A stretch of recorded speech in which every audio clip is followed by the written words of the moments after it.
Hey everybody, I've got an update on my 1998 Harley Davidson Fat Boy. I have a much longer video that goes into detail about this whole entire bike and how it came together.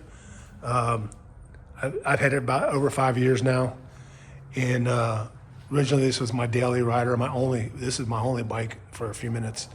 But what I did is I wanted to take a Softail and actually make this look like a 49 panhead. I have a much in-depth, longer video previous to this one. I'm not going to go over everything I did in that video. I do want to do some updates that I have done since that video, which are a few things to take it the rest of the way to get it to where it is now. If you're interested in that video, it's under my same username, Tattoo Wheels. It's under Retro 98. I believe Softail. But anyway, take a look at that one if you're interested. It goes over in great detail what I did, everything I did to this bike and all the parts that are on it. Most of them are early parts. But anyway, here's some of my updates since that video. Real quick, the front end on the other video, this was backwards.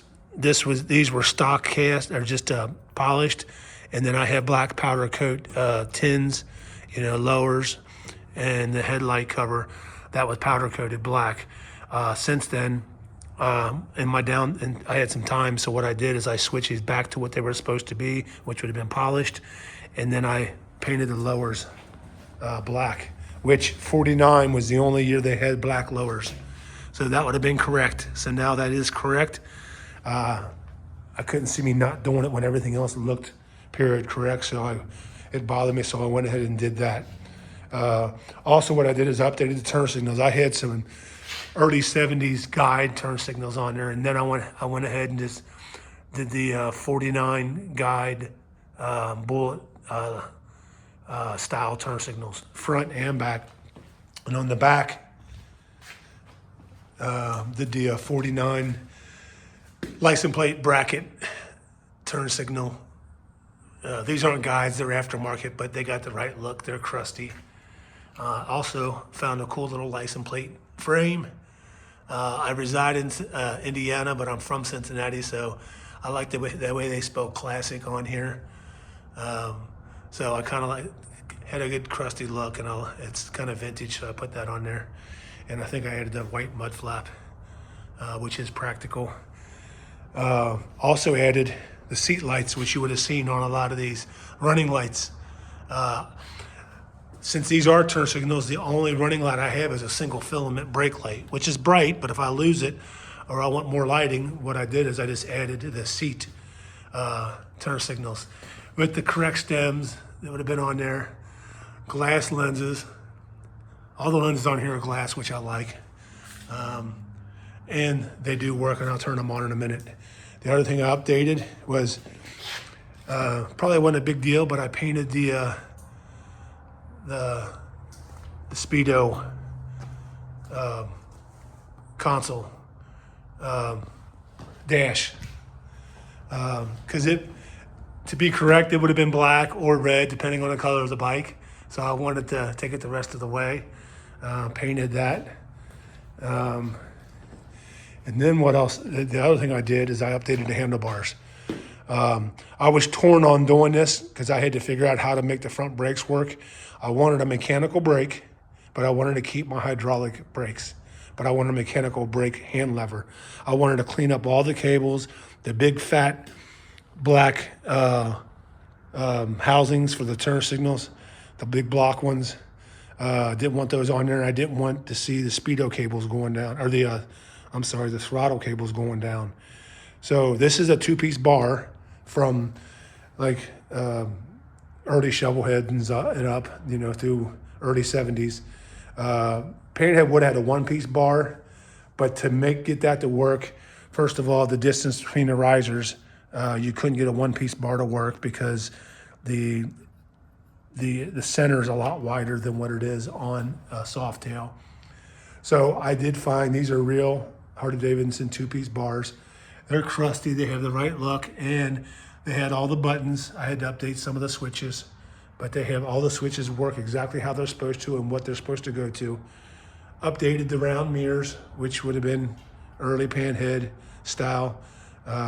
Usually they would have been a clamp on the mirrors, and different style, but they work. They're aftermarket, but they got the right look. And I was able to keep, this is a true mechanical style brake lever and brake cable, which I was able to keep my hydraulic brakes, calipers. And the way I did that is, I'm not sure company I got it from, it was on eBay. I'd have to go research it, but I found a master cylinder that's hydraulic, and it had a lever on it with some holes, adjustable holes, and I was able to find a cable. This cable is off of a mousetrap, Harley for a panhead mousetrap with that kind of fitting right here. That goes down to the mousetrap for your clutch. So it's a short cable. It worked perfect there. The master cylinder's kind of hidden out of the way. I mean, you can see it because it's a profile side, but it's kind of hidden.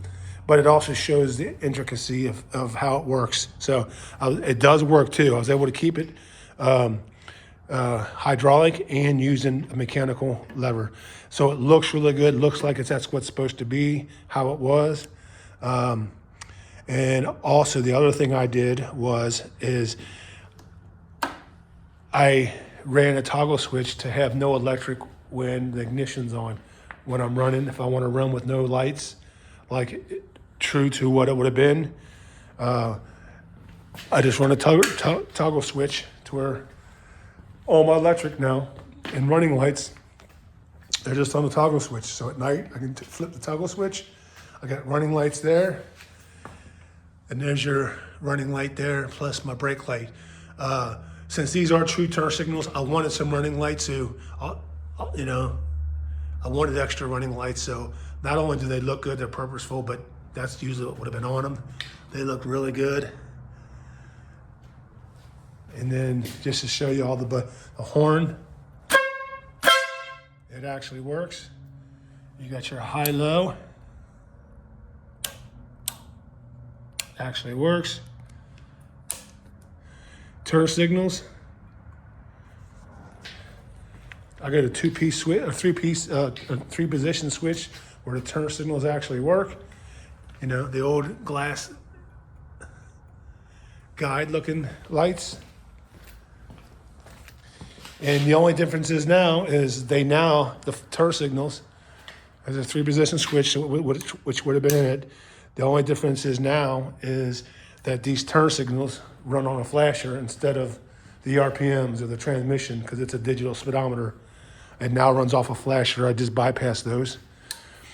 And I still kept the digital speedometer. And I also updated my windshield bag with this. I found an old Speedball.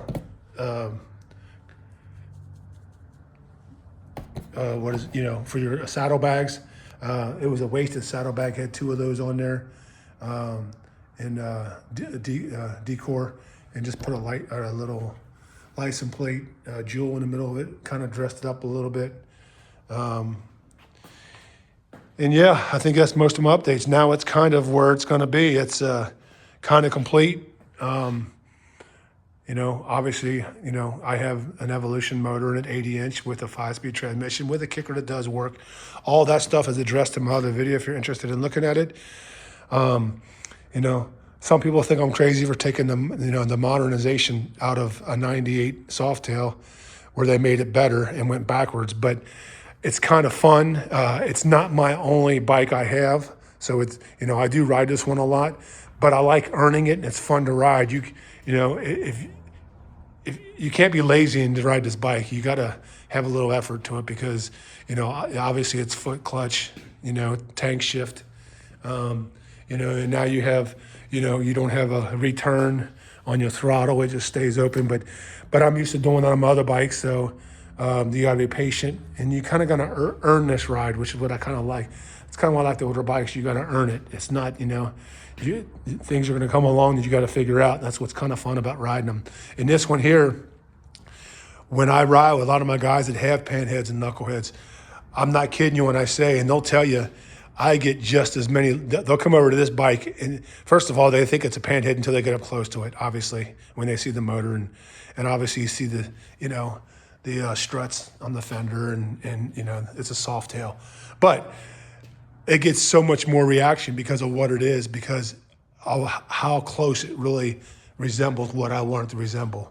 Obviously Harley did a good job with some of their retro stuff they did, but they had to keep a lot of modern stuff on it. So obviously, they couldn't take it back to this. I'm not taking credit for it, but I did this before they came out with their that panhead looking one they got, which is a year or two ago.